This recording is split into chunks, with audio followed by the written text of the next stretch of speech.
नमस्कार दोस्तों। आज हम जो है गवर्नमेंट ऑफ इंडिया के द्वारा लिए गए एक महत्वपूर्ण स्टेप्स के बारे में बात करेंगे, जिसमें गवर्नमेंट ऑफ इंडिया ने मनरेगा को रिप्लेस करके बीबी रामजी नाम के एक बिल को प्रस्तुत किया, जिसमें बहुत सारे चेंजेस किए गए हैं। मनरेगा जो कि हमारे यहाँ ग्रामीण एरियाज में उन लोगों को रोजगार प्रोवाइड कराता था जो कि रोजगार नहीं पाने के योग्य थे या वो पा नहीं पाते थे किसी कारणवश। उसमें 100 डेज का रोजगार उन्हें देने का गवर्नमेंट गारंटी देती थी। अभी और जो एक्ट लेके आया गया है दोस्तों, बीबीजी रामजी, इसमें हम देखेंगे कि इन दोनों एक्ट में चेंजेस क्या हैं, डिफरेंसेस क्या हैं।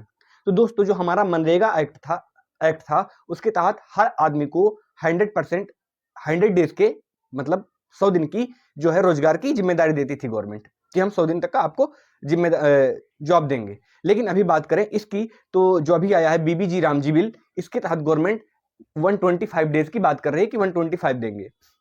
और पिछले वाले जो मनरेगा बिल था दोस्तों, उसमें क्या करती थी गवर्नमेंट, वहां से जो भी पैसे आते थे, जो फंड आता था मनरेगा के लिए, वो पूरा का पूरा सेंटर बियर करती थी, वो सेंटर की जिम्मेदारी थी। लेकिन अभी क्या कर दिया गया है इस बिल के तहत, बीबीजी रामजी बिल के तहत, कि अभी जो आएगा पूरा फंड, मान लीजिए किसी स्टेट का 100 करोड़ का बजट बनता है, तो 100 करोड़ में से 60 करोड़ सेंट्रल गवर्नमेंट देगी, 40 करोड़ जो स्टेट गवर्नमेंट को खुद बियर करना पड़ेगा। ये रहा दूसरा चेंज। और तीसरा चेंज ये है दोस्तों कि जो एमजी नरेगा है, महात्मा गांधी गारंटी रोजगार योजना, इसका नाम चेंज करके बीबी रामजी कर दिया गया है, जिसमें से महात्मा गांधी जी का नाम हटा दिया गया है। इसी वजह से अपोजिशन इसके अगेंस्ट है।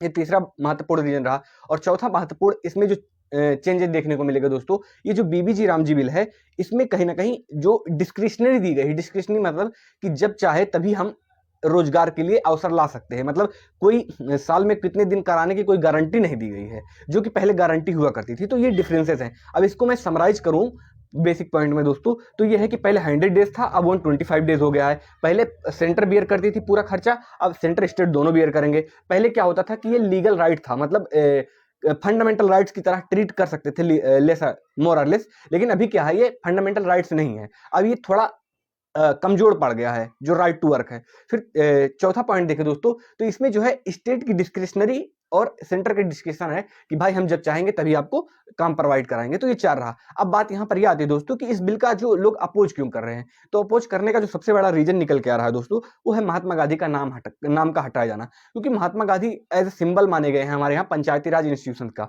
क्योंकि दोस्तों महात्मा गांधी अपने बुक जो है स्वराज, उसमें खुद लिखते हैं कि इंडिया में एक जो है इंस्टीट्यूशन होनी चाहिए, जिसको हम कह सकते हैं लोकल सेल्फ गवर्नमेंट।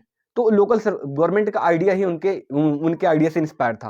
पहला वो। दूसरा कि महात्मा गांधी जो है राइट टू वर्क प्रोवाइड कराने की कोशिश करते थे ताकि सोसाइटी में स्टेबिलिटी बनी रहे। दो रीजन। तीसरा इसका विरोध करने का यह है कि दोस्तों स्टेट्स के पास वैसे ही फंड के शॉर्टेज हैं, तो स्टेट 40% बियर कैसे करेंगे, ये दूसरा चैलेंज रहा दोस्तों। तीसरा क्रिटिसिज्म ये रहा कि इससे गवर्नमेंट कहीं ना कहीं जो है चाहती है कि वो इस राइट टू वर्क को बीक करना चाहती है। तो ये 2-3 रीजन है जिस वजह से लोग इसका विरोध कर रहे हैं। तो इस शॉर्ट वीडियो में मैंने कोशिश किया दोस्तों समझाने की कि हमारे यहाँ जो बीबीजी रामजी बिल अभी आ रहा है गवर्नमेंट ऑफ इंडिया के द्वारा, उसमें क्या क्या मेन प्रोविजंस हैं और उसके क्या क्या क्रिटिसिज्म है। तो इस वीडियो में इतना ही दोस्तों, मिलते हैं नए वीडियो में कुछ नए अपडेट के साथ। तब तक के लिए धन्यवाद।